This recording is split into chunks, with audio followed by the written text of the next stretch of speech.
যখনই অন্য জেলার মানুষ রাজশাহী নিয়ে কথা বলে তখন গুরুত্ব বিষয় তাদের চোখের সামনে ভেসে ওঠে। প্রথমে কোন জিনিসটা ভেসে উঠে বলেন তো? কোন জিনিসটা প্রথমে রাজশাহী বললেই কোনটা বোঝায়? পদ্মা নদী, পদ্মা নদী, পদ্মা। এখন কিন্তু দুঃখজনক ব্যাপার হচ্ছে এই যে পদ্মাই বলেন, তিস্তাই বলেন, ব্রহ্মপুত্রই বলেন, যেই নদী বলেন, পানি আছে কোনো? কোনো পানি নাই। পদ্মার সাথে যে খালগুলো সেগুলোতে কোনো পানি আছে? কোনো পানি নাই। এরপরে আছে রাজশাহী বললে কি বোঝায়? শিক্ষা নগরী, তাই তো? শিক্ষা নগরী বোঝায়। এই নগরীতে বহু শিক্ষিত উচ্চ শিক্ষিত মানুষ আছে, কিন্তু তাদের মধ্যে বহু মানুষ আছে কর্মসংস্থান অভাবে ঘরে বসে আছে। এখানে আইটি পার্ক করেছে, কিন্তু কোনো কাজ হয় না। আইটি পার্কে হয় কোনো কাজ? কোনো কাজ হয়। এখন এই বিষয়গুলো আমাদেরকে নজর দিতে হবে, তাই না? আমাদের নদীতে পানি দরকার। কেন পানি দরকার? এই রাজশাহী সহ এই বিভাগটা, এই বিভাগে এই যে বরেন্দ্র প্রকল্প যেটা শহীদ রাষ্ট্রপতি জিয়া রহমান চালু করেছিলেন, এই বরেন্দ্র প্রকল্প চালু করার পরে শহীদ রাষ্ট্রপতি জিয়া রহমানের সময় দেশ খাদ্যে দ্বিগুণ উৎপাদন করে, দ্বিগুণ খাদ্য উৎপাদন করে। এখন সেই বরেন্দ্র প্রকল্প প্রায় আজ বন্ধ বন্ধ অবস্থা, তাই তো নাকি? আচ্ছা, আমি তো বহু বছর পরে আসছি, আমি কিছু জিজ্ঞেস করলে বলতে হবে তো, আমি জানবো কেমন করে?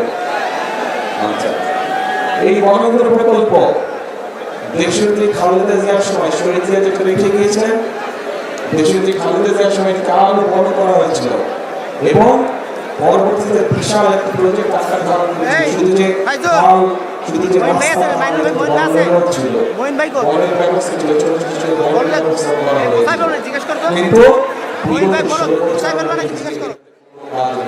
স্বায়ত্তশাসিত প্রতিষ্ঠানের মধ্যে বরেন্দ্র প্রকল্প সবচেয়ে বড় প্রকল্প, যাদের নিজস্ব বাজেট ছিল প্রায় 1000 কোটি টাকা, ধামাচাপা দেওয়া হয়েছে।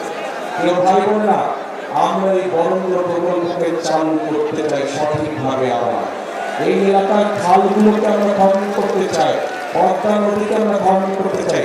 আরেকটি কাজ করতে চাই, যদি আপনাদের সমর্থন থাকে, যদি আপনাদের সমর্থন থাকে, আরেকটি কাজ করতে চাই। ধানের শীষ সরকার গঠন করলে ইনশাআল্লাহ আমরা পদ্মা ব্যারেজ নির্মাণের কাজে হাত দিতে চাই।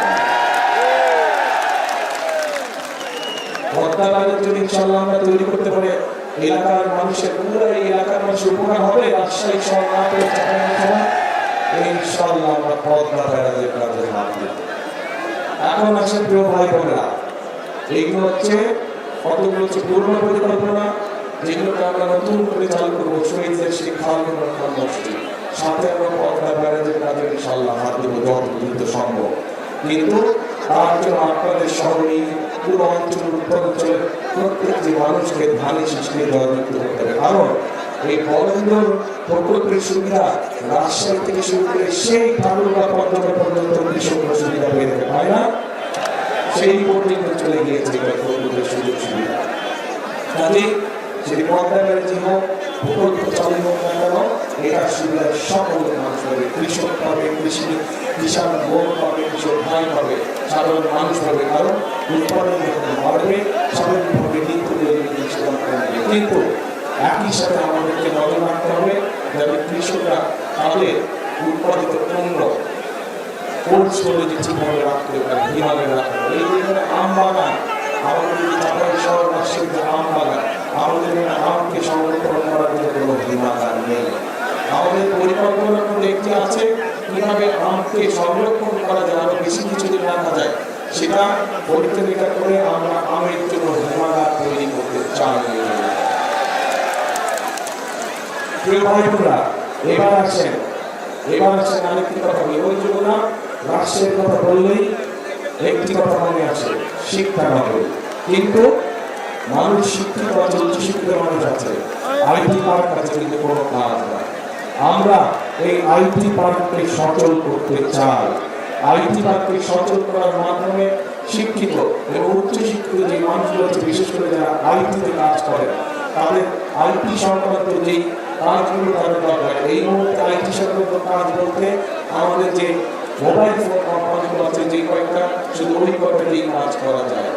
এর বাইরেও বহু কাজ আছে যারা আইটিতে, আমাদের অনেক তরুণ আছে, অনেক যুবক আছে যারা এই কাজে পারদর্শী, কিন্তু তারা কর্মসংস্থান পায় না।